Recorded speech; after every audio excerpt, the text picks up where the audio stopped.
असू द्या, काय हरकत नाही. एक अभंग होत्या, उजळलेले भाग्यात अवघी चिंता वाढते. जेव्हा एखादं भाग्य उजळतं तर चिंता मरून जाते. आमची चिंता बाबा मिली, काही डोक्याला कारण नाही. काय घडू दे, लुटू दे, घडू दे, बिघडू दे, काय होऊ दे. उजळले भाग्य आता, उजळले भाग्य आता, उजळले भाग्य आता. आता माझं भाग्य खरोखर उजळलंय. मग आता त्याला काय होणार भाग्य उजळल्यावर? अवघी चिंता वारली. अजून तुमची चिंता वारली नाही, ती चिंता एक्सपायर झाली पाहिजे. अवघी चिंता वारली, संत दर्शनी हा लाभ, संत दर्शनी हा लाभ, संत दर्शनी हा लाभ. जेव्हा साधू संतांच्या सहकार्यानं आपलं आत्मिक समाधान होतं तेव्हा आपलं भाग्य उजळतं. मी भेटतोय, तुम्ही सगळं ऐकताय, पण अजून उजळण्याची प्रक्रिया बाकी आहे, कारण तुमची चिंता नाही मिळली आहे.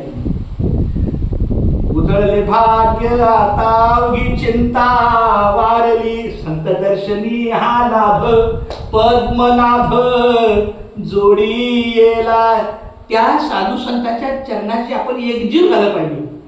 संपुष्ट हे हृदय पेटी. जेव्हा तुम्ही त्या भगवंताच्या पायथ्याशी साधू संतांच्या चरणाशी जेव्हा एकजीव होता तेव्हा तुमचं संतुष्ट होतं, पोट भरलं जातं. संतुष्ट हे हृदय पेटी, करुणी पोटी साठवू, करुणी पोटी साठवू, संत दर्शनी हा लाभ, संत दर्शनी हा लाभ, संत दर्शनी हा लाभ. पद्मनाभ जोडी येला, पद्मनाभ जोडी येला. उजळले भाग्य आता. आता संत तुकाराम आले बघा काय, तुका म्हणे होता ठेवा, तुका म्हणे होता ठेवा, तुका म्हणे होता ठेवा. आपला ठेवा आहे तो या भावा सापडला.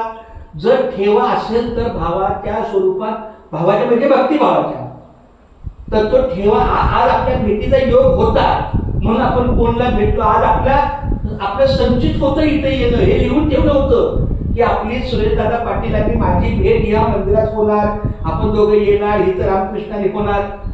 तुका म्हणे होता ठेवा, तुका म्हणे होता ठेवा, तुका म्हणे होता ठेवा, तुका म्हणे होता ठेवा. तुकारामाने सांगितलं हा ठेवा असला, बँकेत ठेवा असेल तरच काहीतरी निघणार ना. तो या भावा सापडला, तो या भावा सापडला, सप्तदर्शनी हा लाभ, सप्तदर्शनी हा लाभ. पद्मनाभ जोडी येला. तुम्हाला कसं सांगतो महाराज, माझं काही वाटोळं होऊन नुकसान, मला आता काहीच नाही, काय व्हायचं ते होते.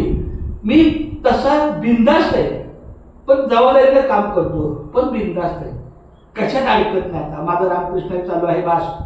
आज मी जिवंत आहे, आज मला जगण्यासाठी काय लागतं ते मला मिळालं, बास. कुठं पण असो बघ, काय हरकत नाही. खूप छान, फार सुंदर. मी माऊलीला प्रार्थना करतो की आमच्या सूर्यदादाच्या काही विचारांची कुठंतरी काहीतरी भगवंता एक साथ घाल. रामकृष्ण विठ्ठल कृष्ण, फार सुंदर माऊली. रामकृष्ण.